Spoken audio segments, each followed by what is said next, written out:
안녕하십니까. 박영숙의 미래TV. 오늘은 집값 폭락 시대에 우리가 인구 감소 때문에 집값이 폭락하고 있습니다. 그래서 출산 장려 운동을 해야 된다. 대안으로 출산 장려 운동. 이렇게 하기 위해서는 또 핀란드의 기본소득 제도를 좀 알아보겠습니다. 부동산이 대폭락을 하고 있습니다. 이게 이제 드디어 인구 감소라는 것이 우리에게 다가오는 거죠. 왜냐하면 학령 인구가 감소하고 초등학교가 뭐 폐쇄하고 노마드가 많이 생겨서 이제 사람들이 돌아다니고 이렇습니다. 부동산의 대폭락은 한국 인구 감소 때문에 오고요. 본격적인 건 아직 오지도 않았습니다. 2022년부터 온다라고 보는데 아마 미리 땡겨와서 그죠? 2019년부터 온 것 같아요. 2025년이 되면 그 강남 불패, 강남에도 이제 절벽이 옵니다. 인구 감소로 한국은 2300년에 거의 몇십만 명만 산다라는 저희가 유엔 미래 포럼에서 2008년도에 이미 이런 보고를 내놨습니다. 그리고 유엔 미래 포럼에서 보고서까지 냈습니다. 2500명이 되면 1만 명만 살아남는다라고 일본 통계청이 말했습니다. 그때 일본은 3000년, 그러니까 우리나라는 2300년 또는 뭐 2500년인데 일본은 그래도 3000년까지는 살아남아요.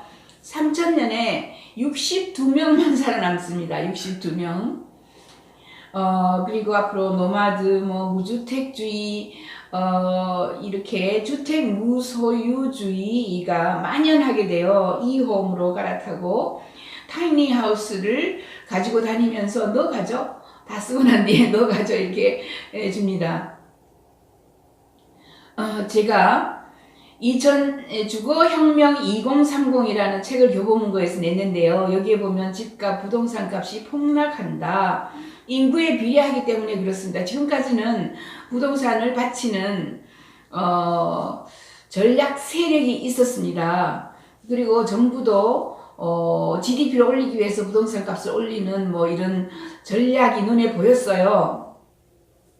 하지만 이제 스몰하우스 운동이라든가 타이니 운동이라든가 주택 무소유주의가 만연하게 되면서 집은 이제 투자를 해서 이익을 내는 것이 아니라 쓰다가 사용하다가 버리는, 사용하다가 남에게 넘겨주는 이런 의미로 우리에게 다가오고 있습니다.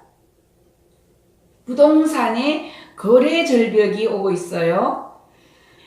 역전세난, 깡통전세 등 부동산 시장 붕괴 조짐이 보인다라고 지금 현재 대부분의 신문에서 이런 보도를 하고 있습니다. 그래서 김수현 청와대 정책실장과 김현미 국토교통부 장관 등이 앞장서서 추진하고 있는 이 공시지가 인상, 종부세 인상, 부동산 보유자들에 대한 중벌적인 중과세 정책, 이런 것들이 지금 먹혀 들어가고 있다. 너무 먹혀 들어가서 지금 거래가 끊기고 거래 절벽 현상이 일어나고 있습니다. 잘 되고 있는 거죠. 이렇게 가야지만 합니다. 다른 나라에 비해서 10배, 특히 뭐 20배로 비싼 이런 부동산 가격은 이제 flat, world is flat. 그게 전 세계가 그죠? 너무나 높은, 너무나 그 부동산 가격이 높은 곳을 flat, 평평하게 만들어요. 앞으로 지구는 평평해집니다. 왜냐하면 그 옛날에는 옆집 동네, 옆집 나라에서 뭔 짓을 하는지 몰랐지만 이제 다 알아요. 옆집이 그렇게 싼데 그러면 옆집으로 이사가지 또는 옆 국가로 이사가지 이렇게 생각하기 때문에 부동산 가격이 평준화가 일어납니다. 역전세난이 오고요. 깡통전세난이 온다라고 또 대부분 신문들이 이렇게 보도를 하고 있습니다. 연합뉴스에서도 한국감정원의 월간 주택가격 통계 자료를 토대로 1월 말 기준으로 전국 17개 광역시도 아파트 전세값을 분석한 결과 절반이 넘는 11개 지역의 전세값이 2년 전보다 더 떨어졌다. 이게 지금 부동산은 사두면 계속 오른다라는 이런 개념이 있는데 이제는 사두면 계속 떨어진다라는 개념이 들어오고 있습니다. 그래서 전국 평균 아파트 전세값이 2년 전보다 2.67% 하락한 가운데 울산광역시 전세값은 13.63%로 가장 많이 떨어졌습니다. 왜냐하면 울산시는 조선항만, 조선산업의 요지였지만 조선산업은 사양산업입니다. 누가 바다에 한 달, 세 달 물건을 낑낑 싣고 가겠습니까? 이제 다양한 비행기도 에어택시까지 나오고 비행기도 다양한 비행기들이 많이 나오고 특히 하이플루프가 나와요. 하이플루프는 전 세계를 하루대로 연결을 시켜준다 이렇게 하고 있습니다. 한국은 시작하고 있지 않지만 하이플루프는 지금 현재 28개 나라에서 시작을 해서 굉장히 빠른 속도, 기본이 1000km 또는 1200km, 그리고 아주 빠르면 비행기 속도보다 빠른, 그죠? 6000km로 달리는 이런 진공자기 부상 열차가 나와요. 그렇게 되면 왜 우리가 배에다가 3개월을 뭘 싣고 갑니까? 항만에다가 2, 3개월을 둡니까? 아주 도로 중심 또는 도시 중심으로 떨어뜨려 줄 수 있는데, 그죠? 하이플루프는 도심 중심을 통과합니다. 그래서 도심 중심의 물건을 떨어뜨릴 수가 있어요. 이런 상황이 온다. 경상남도 지역도 2년 전에 대비해서 전세값이 11.29%가 내렸습니다. 경상남도 창원은 텅텅 비어가고 있죠. 거제시는 무려 34.98, 그러니까 35%나 전세값이 하락했어요. 거제가 조선산업의 메카였죠. 이제 조선산업은 사양산업 돌이킬 수가 없습니다. 포기해야 됩니다. 우리나라에서 섬유산업, 텍스타일 그렇게 몇십 년을 우리가 우려먹었죠. 그리고 대구 경북에서 밀라노 프로젝트 해가지고 예산 가져갔는데 밀라노 프로젝트 어디 갔습니까? 사양산업을 붙잡고 밑 빠진 독에 물을 아무리 부어도 차지 않습니다. 조선산업은 사양산업이고요. 맞아 죽을 각오를 하고 말씀드립니다. 그래서 이제 더 집값이 빠지는 곳이 울산이라든가 거제라든가 이런 조선산업 지역입니다. 그리고 경상남도도 마찬가지로 굉장히 힘이 들죠. 울산, 경남뿐만 아니라 부산의 아파트 전세값도 2.36% 하락한 상태다. 그리고 특히 부상하는 세종시도 5.47% 이렇게 내려가고 있고요. 경북 같은 경우에도 8.10%가 지금 전세값이 떨어졌다라고 되어 있습니다. 경기도는 원래 전세값이 굉장히 계속해서 올랐죠. 그러나 거기도 지금 3.6% 내려갔고요. 인천도 낮아졌고요. 낮아지지 않은 데가 없습니다. 서울도 전세값이 크게 떨어져가지고 강남 4구 전세값이 2년 전보다 거의 1% 정도 0.82% 떨어졌습니다. 그리고 서초구에 봤을 때는 3.86%로 굉장히 많이 떨어졌어요. 강남 4구 중에서. 송파구도 이제 마이너스 0.88 정도가 됐다. 강남구는 아직까지도 0.02 이 수준이다 이렇게 되고 있습니다. 하지만 이제 내년 되면은 더욱더 심각하다. 왜냐하면 거래 절벽이 일어났어요. 거래가 되지가 않아요. 그래서 집값은 더욱더 떨어질 것이다. 서울 아파트 값이 전세값하고 아파트 값은 비교하는 거니까 역대급으로 급락하고 있다. 역대급이라고 이야기하고 있습니다. 신문에서. 강남 4구가 이 아파트 값 하락에 주도 역할을 하고 있다라고 이야기를 해요. 강남 4구에 사구가 진앙지가 된 거죠. 여러분은 earthquake이라고, 그죠? 지진이 일어나면 진앙구가 있어요. 어디서 시작하는가? 강남 4구가 시작이다. 아파트 거품이 빠르게 하락하고 있는 게 아니라 파경으로 이루고 있습니다. 서울의 아파트 값과 전세 값의 낙폭이 급속하게 커지고 있고요. 아파트 거품이 빠르게 파열되고 있는 지짐을 보인다라고 합니다. 31일 날 한국감정원의 전국주택가격 동향조사에 따르면 아파트 값이 전주보다 지난주보다 0.14%로 하락했다 라고 되어 있습니다. 강남 4구는 0.35%가 하락했고요. 6년 동안 최대 폭락이다 라고 이야기를 합니다. 근데 이게 최대가 아니고 점점 더 빠질 겁니다. 그래서 아파트 가격은 절반 가격으로 떨어지거나 아니면 8억 10억 하던 것이 1억 2억으로 가는 게 당연합니다. 그 다른 나라의 가격이 그렇거든요. 다른 나라의 집값이 대부분 1억 2억 정도면 2, 3 베드룸 정도가 1억 2억입니다. World is flat. 다른 나라하고 가격이 우리나라만 10배로 비싸가지고 그대로 유지되는 게 아니라 다른 나라에 비해서 비슷하게 갑니다. 왜냐하면 요즘에 많은 젊은이들이 옛날에는 은퇴한 사람들이 베트남 이렇게 동남아로 가서 아주 왕처럼 그죠? 아주 가드너 그러니까 잔디 깎는 사람 2명에다가 뭐 빨래하고 식사하고 뭐 이런 준비하는 사람 부엌 사람 두 사람 거기에다가 뭐 운전수 1~2사람 이렇게 거느리면서도 충분하게 살 수 있다라고 이야기했는데 요즘에 젊은 층이 이주를 가요. The world is flat입니다. 이제 모든 나라를 비교를 하는 거죠. 옛날에는 이웃집 또는 옆집, 옆 동네, 옆 나라를 몰랐어요. 인터넷이 없어서. 하지만 이제 누구든지 얼마든지 검색해서 알게 되기 때문에 플랫해지는 겁니다. 우리나라만 이렇게 지금까지 비싸 왔었거든요. 근데 서울에서도 지금 강동, 서초, 송파들이 줄줄이 지금 하락하고 있고요. 광진도 하락하고 서대문, 동대문, 성동, 마포, 양천 뭐 요런 그 강북의 금천이나 뭐 요런 거 제외한 23개구 모두 하락했다라고 돼 있고요. 인천도 하락하고요. 경기도 하락폭이 확대되고 있다.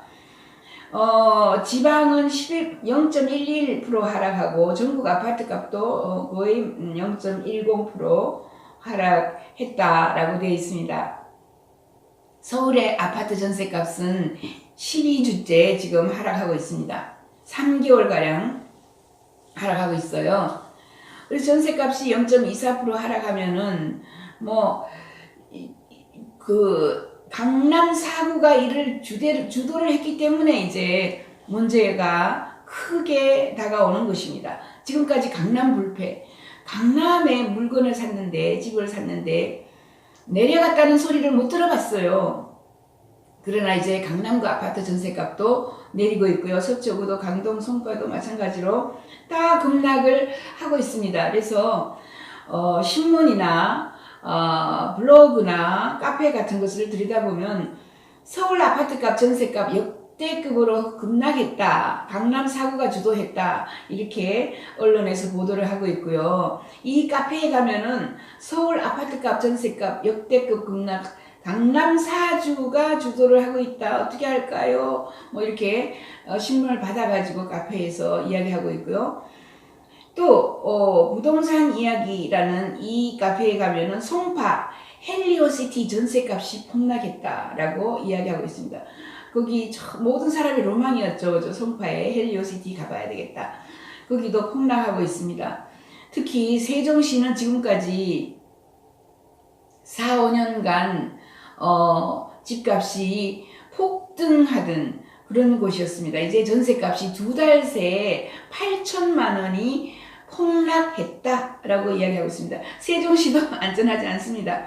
강남 4구가 지금 내려가는데 세종시 당연히 내려가겠죠.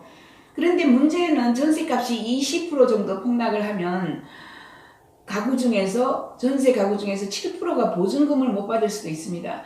내가 지금 10년 일해가지고 겨우 전세에 들어갔는데 그것을 보증금을 못 받아요. 와, 큰일 났죠. 지금 이런 상황입니다. 전세 사는 100가구 중에서 7가구가 전세금을 날린다라는 거죠. 시중에 이 전세 대출 규모가 3년여 만에 2배로 급증했어요.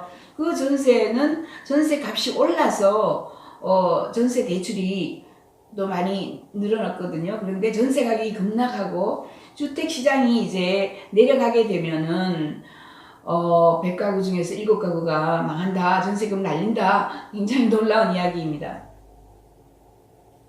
최근에 전세 가격이 하락한 것은 신규 주택 공급이 확대된 게 원인일 수도 있지만은 앞으로 더 많은 공급처가 나오게 되고요. 그뿐만 아니라 인구 감소는 또 지속적으로 감소하고 있기 때문에 상황이 절대로 좋아지지 않는다라는 거죠. 집주인이 전세금 돌려주기가 힘들다라는 지금 우려가 상당합니다. 그래서 한은이 내놓은 거죠. 전세 가격이 20% 급락하면 7%는 못 받는다. 7.1%가 신용대출 등을 다시 고려를 해봐야 된다라고 이야기하고 있는 거예요. 이렇게 전세 가격이 급락하고 주택시장이 전반적으로 위축될 경우에는 유동성에 대한 능력이 취약한 일부 임대 가구의 경우에는 전세금 반환이 어려울 수 있다. 이렇게 이미 이야기를 하고 있습니다. 여기에도 가면 부동산 노하우 여기에 전세값이 폭락해서 죽겠습니다. 닥터 아파트입니다. 이렇게 카페에서 많은 사람들이 자기의 진짜 이 현 상황을 고민을 토로하고 있습니다. 사랑방 뉴스룸 여기다 가면 용산지구의 전세값이 폭락했다라고 보도를 하고 있죠. 세종시 전세값이 2달 새에 8천만 원 폭락하고요. 매매가도 완전 멈춰있다. 이렇게 보도를 하고 있습니다. 인구 감소로 재개발이 되지 않으면 붕괴할 때에 땅값만 받습니다. 공중에 매달아놓은 것은 제로가 된다. 이런 이야기예요. 저희 친척이 이 10몇 년 전에 20년 가까이 되는데 집을 샀습니다. 저 스웨덴에 저는 이제 외국인과 결혼해서 저희 친척이 북부 유럽 쪽인데 타워 팰리스를 샀는데 한 20억 정도인 것 같아요. 제 기억에. 그것을 집이 이제 붕괴 직전에 붕괴시키고 재개발을 하려고 4, 5년 노력했지만 인구 감소로 아이들이 전부 해외에 나가서 일자리를 찾아요. 그래서 재개발이 안 됩니다. 재개발이 안 돼서 결국은 땅값만 되돌려 받았습니다. 거의 25층, 30층 되던 그 위에 있는 사람들을 그죠? 밑에 있는 땅값으로 나누기를 하니까 500만 원 정도 되돌려 받았다라는 거 제가 들어봤어요. 그래서 이제 앞으로 서울시 또는 우리나라가 70%가 아파트에 살고 있습니다. 다른 나라는 보통 5%, 10%만 아파트에 살고 있어요. 공중에 매달아 놓고 인구 밀도가 높았기 때문에 공중에 매달아 놓은 이런 집들은 재개발을 못해요. 인구 감소로. 그런데 아파트는 붕괴시킬 수밖에 없어요. 아파트를 1000년 살 수는 없어요.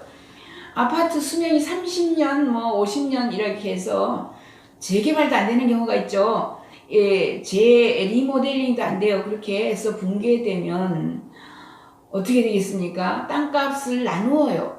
그죠? 30분은 3천으로 나누면은 200만 원에서 2천만 원 정도 되돌려 받을 수가 있다라고 저희는 연구 결과를 말씀드립니다. 이만한 아파트, 공중에 매달아 놓은 아파트는 거의 무용지물이 되거나 아니면은 일본처럼 빈집이 그죠? 빈집이 지금 현재 몇 년만 지나면 30%가 될 것이다. 이렇게 이야기를 하고 있어요. 아파트 수명 100년 시대로 간다 하지만 대부분의 아파트는 30년이 지나면 재개발을 하려고들 하고 있어요. 한국의 인구 전망 계속해서 인구는 내려갑니다. 인구 피크가 2022년 정도다. 이렇게 저희는 보고 있고요. 유엔에서는 한국 인구를 2030년에 피크다 이렇게 얘기하는데 유엔은 각 국가가 부풀려서 제공하는 그 자료로 하기 때문에 유엔이 가장 많이 부풀려져 있어요. 어느 나라가 자기 나라 인구가 감소해서 없어지는 나라다 라고 하겠습니까? 그럼 투자가 안 들어오고 사람들이 전부 밖으로 나가려고 하겠죠. 그렇지만 우리나라는 2018년부터 인구 감소다 또는 2022년부터 인구 감소다 이렇게 이야기합니다. 그러나 이제는 이번에 전세값 또는 집값 폭락은 그 예전과 다릅니다. 그 예전에 폭락했을 때는 IMF가 와서 한 가지 요인으로 그죠. 요거만 우리가 요 고비만 지나면 땅값이 올라갈 것이다, 아파트 값이 올라갈 것이다 라는 희망을 가지고 있었기 때문에 금방 올라갔지만, 이번에는 이제 인구 감소 때문에 부동산이 폭락한다라는 게 개념이 들어왔어요. 이제 우리나라 사람들도 이제는 한국이 인구 감소를 한다, 빈집이 엄청나게 늘어날 것이다 라는 것을 생각하기 때문에 부동산 지금 현재 폭락이 오고 있는 겁니다. 그래서 종래보다 굉장히 다른 양상으로 지속적으로 점점 더 빠질 것이다 라고 저희는 예측합니다. 모든 통계들이 이제 인식을 하는 팩트가 된 거죠. 인구 감소가. 그래서 부동산 감소는 뭐 당연하게 하락을 하게 됩니다. 국민연금도 30년 후 2040년이 되면 없어진다, 없다, 돈이 없다, 줄 돈이 없다, 이렇게까지 이야기를 하고 있어요. 그리고 학령 인구 때문에 2030년이 되면 절반의 대학교가 사라집니다. 절반의 대학교, 전 세계적으로 이제 대학교가 사실 학교가 필요 없어요. 인터넷이나 온라인이나 AI나 뭐 다양한 VR, AR, 거기에다가 뭐 MR이라 그래요. Mixed Reality. 그런 곳에서 다 배워요. 무료로 배워요. 자, 이렇게 교육 상황도 바뀌기 때문에, 그죠? 일본을 한번 들여다보면, 일본 부동산이 급락을 하기 시작했어요. 지금도 뭐 거의, 그죠? 굉장히 뭐 회복되지 않았죠. 인구 감소 때문에 굉장히 내려가고 있습니다. 일본의 부동산 파열이라 그러죠. 그 현장을 보면 쭉쭉쭉쭉 이렇게 1970년대에 굉장히 높았죠. 땅값이 도쿄 한복판에는 뭐 굉장히 높았다가 이제는 뭐 절반이 아니라 거의 미미할 정도로 내려가는데, 일본 사람들이 내려갈 건 다 내려가고 지금 멈춰 있는데 한국은 멈추지 않을 거다라는 거죠. 왜냐하면 일본은 인구를 그죠 뭐 1억이 넘은 인구에서 시작했는데 한국은 5천만 인구에 시작해서 더 빠른 속도로, 그리고 고령화 속도가 다른 나라가 뭐 60년, 80년 걸리면 우리나라는 18년 만에 고령화로 빠져요. 이런 상황이기 때문에 급격한 인구 절벽으로 부동산 절벽이 온다라고 보시면 됩니다. 가장 놀라운 것은 이 도표입니다. 여기 도표를 보면 2006년도에 The Japanese National Institute of Population and Social Security Research 라는 그 사회통계청에서 조사를 한 건데, 그죠? 여기에 보면은 놀랍게도 3000년이 되면, 맨 마지막 오른쪽에 보시면 3000년이 되면 62명만 남는다 이렇게 돼 있어요. 일본입니다. 일본. 그런데 이 통계청에서 이웃나라인 한국 예측도 했어요. The Japanese National Institute of Population and Social Security Research라는 요 단체 사회통계청에서 2006년도에 이미 2006년도에 한 겁니다. 10년도 넘었죠. 그때 이미 이렇게 예측이 나왔어요. 그때 보면 3000년이 되면 62명만 살아남을 것이다 라고 되어 있습니다. 그게 일본이고요. 그런데 사우스 코리아까지 자기들이 지금 해봤더니 10,000 Koreans left by 2503. 이게 2503년이 되면 한국인은 10,000명만 남는다라는 보고서를 똑같은 시대에 내놓은 거죠. 저희가 조사를 해봤을 때는, 저희는 2008년도에 조사를 했는데 2030년이 되면, 2300년이 되면 한국 인구가 그냥 뭐 10만, 20만, 몇십만 명만 지금 남아서 거의 소멸된다. 2300년. 이런 보고서들이 나오는데도 어떻게 하여서 부동산이 올라가겠습니까? 부동산이 오를 것이다 라는, 그것은 이제는 망상이죠. 완전한 환각이며 망상일 수밖에 없습니다. 한국은 2505년에 1만 명으로 줍니다. 그런데 일본을 보면은 2090년에는 5천만, 현재 1억 2천이죠. 근데 2095년이 되면 1천만, 2240년이 되면 500만, 2350년이 되면 100만이 남아요. 이때 우리는 2300년대 되면 10만 정도가 남습니다. 왜냐하면 인구가 처음에 1억 2,500만으로 시작한 일본이 우리나라 5천만으로 시작한 인구하고 비교했을 때도 이렇게 많이, 그죠? 감사합니다. 2450년에는 50만, 3000년에는 62명이 남는다라고 했습니다. 여기에는 변수가 들어가지 않았어요. 변수가 있습니다.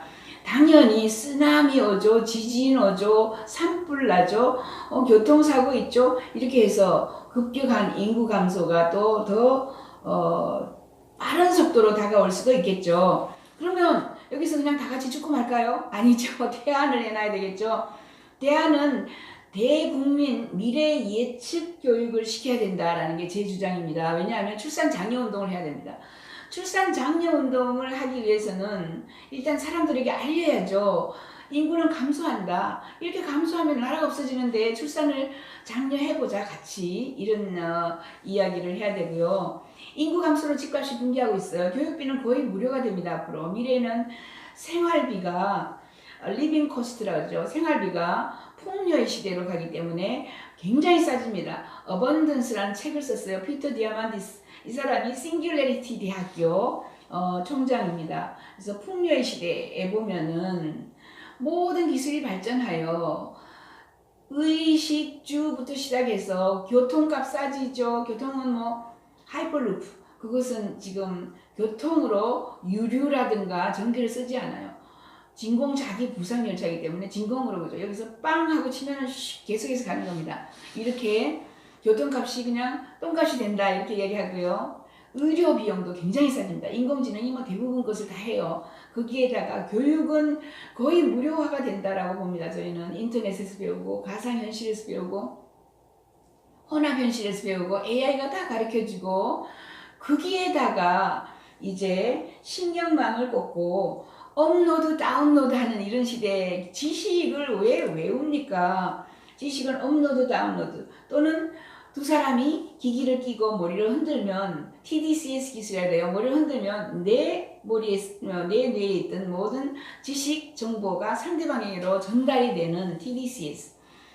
이렇게 또 그뿐만 아니라 뭐 브레인 컴퓨터 인터페이스 해서 컴퓨터에 있는 지식을 그저 내가 가지고 오거나 받거나 앞으로 지식은 전송 시대 또 전달 시대 또는 업로드 시대가 되거든요. 교육이 무진장 싸집니다. 이렇게 국민들을 미래학자들이 설득을 시켜야 되고요. 그 이유는 젊은 여성들에게 미래 예측을 알려주면 즉 집값이 이렇게 싸질 것이다. 교육비는 뭐 대부분 인터넷 온라인으로 가서 거의 교육 비용이 안 든다. 그죠? 사교육을 할 필요가 없다. 특히 시험의 중요성이 사라집니다. 시험 안 봐요, 사람들이. 시험 봐서 뭐 2 더하기 2는 4? 그거 잘한다고 내가 일을 시켜보면 내가 이런 물건을 만들려고 시켜보면 잘 만들겠습니까? 물건 만드는 거 창업하는 게 대세입니다, 앞으로. 그리고 첨단 기술 발전, 뭐 블록체인 같은 게 나와가지고 생활비가 굉장히 싸지는 거예요, 이제. 지금까지 출산원인이 한국에서 집값, 그 다음에 사교육비, 그 다음에 뭐 생활비가 높아서 아이를 안 낳는다. 살기 힘들다. 그래서 아이를 안 낳는다라는 건데 집값 싸지죠. 교육비 싸지죠. 생활비 싸지죠. 이유가 없어요. 아이를 안 낳을 이유가. 그래서 이제 2020년, 2030년이 되면 세상이 바뀌기 때문에 아이를 충분히 낳아도 된다. 그리고 정부가 다 먹여 살려줄 수 있다. 그 대안의 한 예로는 대국민 미래 예측 교육에 핀란드가 국민투표로 보편적 기본소득을 내놨습니다. UBI라고 보편적 Universal Basic Income이라고 2017년도에 저희 투표할 때 제 친구가 핀란드 실키아 하이너넨 뭐 투표하는 거 제가 봤고요. 2017년도에 많은 사람들이 핀란드에서 국민투표를 해서 자 보편적 기본소득으로 가자라고 했습니다. 그래서 많지는 않지만 사람들이 돈을 받았어요. 2017년, 2018년 2년간 이제 하고 올 초에 2년간의 시험 또는 뭐 실행 결과 논문이 나왔습니다. 리포트가 나왔어요.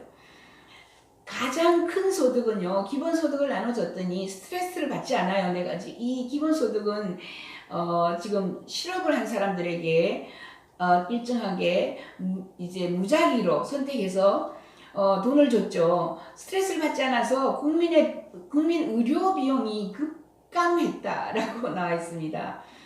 이왕 다양한 복지비용, 실업수당 뭐 이런 걸 나눠주는데 이것을 보편적 기본소득이라는 명칭을 달아서 네가 이 나라에 태어나서 네가 국민이기 때문에 주는 소득이야 라고 주기 때문에 스트레스를 안 받는 거예요. 갚을 필요도 없습니다. 그러니까 뭐 no strings attached라 그래요. 전혀 의무적인 뭐 조건이 없는 거예요. 그래서 일자리를 찾는 스트레스를 제거하니까 기본소득 받는 사람들이 훨씬 더 건강했다라는 연구 결과가 나왔어요.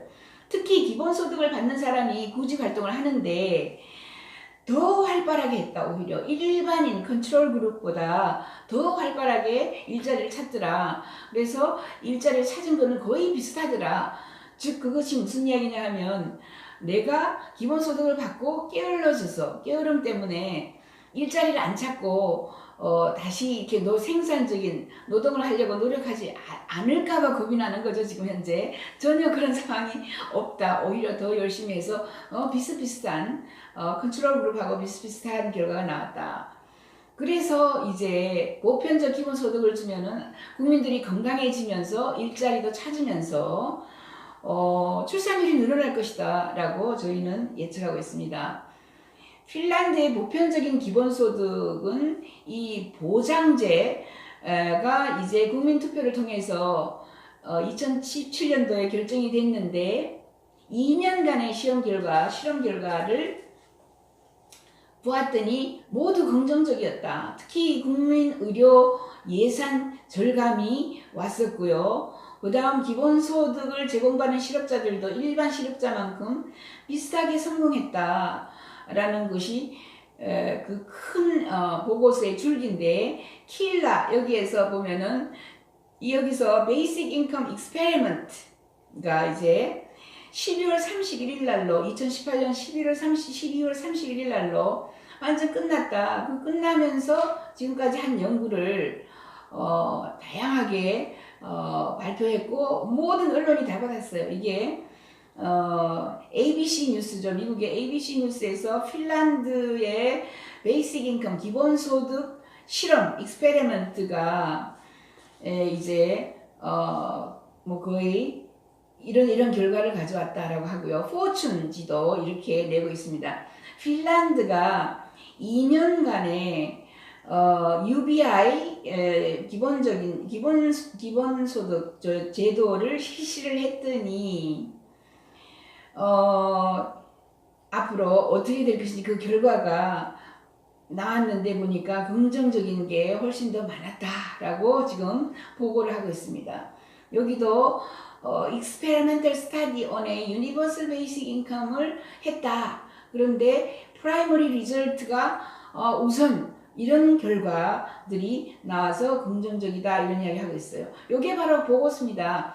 Basic Income Experiment in Finland 해가지고 유로피언 커미션에 유럽위원회에서 지금 이게 발표를 한 거죠. 그래서 구글에 가서 한번 찾아봐요. Basic Income in Finland 이렇게 해서 치면은 몇 개가 있어요. 일시, 백, 천만, 십만, 백만, 천만, 3,600 그죠?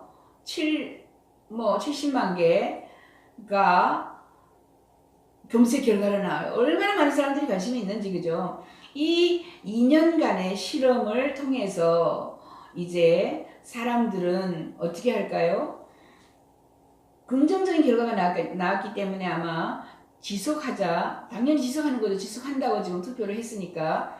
그런데 지속하더라도 결과가 나쁘면 사람들이 해야 하나 말아야 하나 고민하겠지만은 고민할 필요가 전혀 없다라고 되어 있습니다. Experimenting Basic Income in 핀란드에서 올리 캉가스라는 사람이 킬라가 아까 그 연구소입니다. 그 실험 결과를 연구한 연구소 프로페서죠. 이 사람이 지금 전 세계의 연구 결과를 발표하는 겁니다. 지금까지 기본소득제도 같은 사회보장제도, 소셜 세이프티넷, 소셜 웰페어니, 소셜 베네핏이니 이런 식으로 다양하게 이름을 바꿔가면서 1960년도에도 줬고요. 70년대, 80년대, 90년대, 2000년대 이렇게 줬어요. 그런데 돈은 점점 많아지고 비용은 예산은 점점 늘어나지만 만족도가 별로 없었어요. 그리고 긍정적인 결과가 없었어요. 여기에 전부 무슨 수당 해서 많이 줬어요. 그런데 이름을 바꾸자마자 굉장히 만족하는 사람들이 많아졌어요. 이게 기본소득 제도라고 이름을 바꾼 거죠. 그리고 누구나 다에게 아무런 strings attached 하지 않고 결국 조건 없이 돈 갚을 필요 없어. 이거 기본소득이야. 네가 이 땅에 살고 있는 국민이기 때문에 주는 소득이야 라고 내가 받을 소득이라고 주는 거죠. 얼마씩을 줬느냐면요. 핀란드는 2,000명에게 2,000명의 실업자 또는 굉장히 가난한 군단을 랜덤 그냥 무작위로 뽑아가지고 2년 동안 주기로 했어요. 587불을 줬습니다. 60만원 정도 준 거예요. 60만원 정도를 줬어요. 2년 동안 560파운드 60만원 정도. 그리고 이게 2,000명 정도에게 줬습니다. 나이는 25세에서 58세까지 주로 실업자 그리고 굉장히 가난한 그 사람들을 뽑아가지고 준 겁니다. 그래서 이것을 unconditional basic income이라 그래요. 조건이 없어요. 그러니까 네가 몇 년 후에 갚아라 또는 네가 뭐 취업을 하면은 갚아라 이런 게 조건이 없습니다. 베이직 인컴에 대해서 연구한 사람들이 이렇게 많습니다. 지난 200년간 많은 유명한 경제학자부터 사회학자 이런 사람들이 연구를 많이 했죠. 보면은 뭐 존 스튜어트 밀도 했고요. 그죠? 보시면 뭐 토마스 제퍼슨이 미국에서는 뭐 최초로 이렇게 소득을 나눠줘야 된다라고 했어요.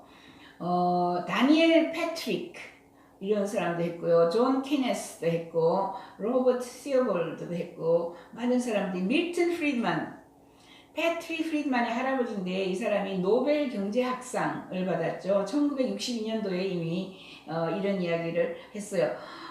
러셀 잘 알죠. 버트란 러셀 이 사람도 기본소득 제도를 실시해야지만 한다라고 이야기를 했습니다. 이렇게 많은 사람들이 지지하고 있는 기본소득 제도, 핀란드는 지금 베이직 인컴을 지금 실험해서 실험 기간 2년이 끝났습니다. 결과가 아주 좋았다. 유럽인들은 64% 기본소득 제도를 지지합니다. 58%는 이미 기본소득 제도가 뭔지 알고 있어요. 핀란드 국민의 2017년도 투표 당시 의회 앞에 계단에 이렇게 많은 사람들이 기본소득 지지에다가 투표를 한 거죠. 국민들에게 소득을 나눠주자. 기본소득을 나눠주자. 그러면 스트레스를 덜 받겠죠. 어차피 내가 먹고 살 수는 있어요. 지금 뭐 굶어 죽는 사람들은 특별한 경우가 아니면 없죠. 그래서 여러 가지 다른 이름으로 주던 이런 수당을 다 합쳐가지고 그냥 국민 기본 소득이라고 하자라고 했고 여기에 올리 칸가스가 지금 킬라라는 연구소에서 발표를 하고 있습니다. 얼마를 줬나? 560파운드, 60만원 정도 줬고 2,000명에게 줬고 그 다음에 뭐 이렇게 주로 실업자에게 줬고 이렇게 해서 결과가 그죠? 팔로업 스타디를 또 할 거고 이렇게 연구 결과를 지금 발표한 게 그죠? 2016년 8월 25일 날 그러니까 법안이 지금 공청회를 하고 있는 그런 상황이죠. 그 상황부터 이 사람이 쭉 이 관련을 해서 결과가 아주 긍정적이다라는 이런 결론을 내린 것입니다. 앞으로 기본소득 제도는 아마 한국에도 들어올 것입니다. 저는 미래학자로 이렇게 예측합니다. 다음번 대통령은 기본소득 제도, 보편적인 기본소득 제도를 가지고 들어오는 사람이 대통령이 될 수 있다. 감사합니다. 여기까지 하겠습니다.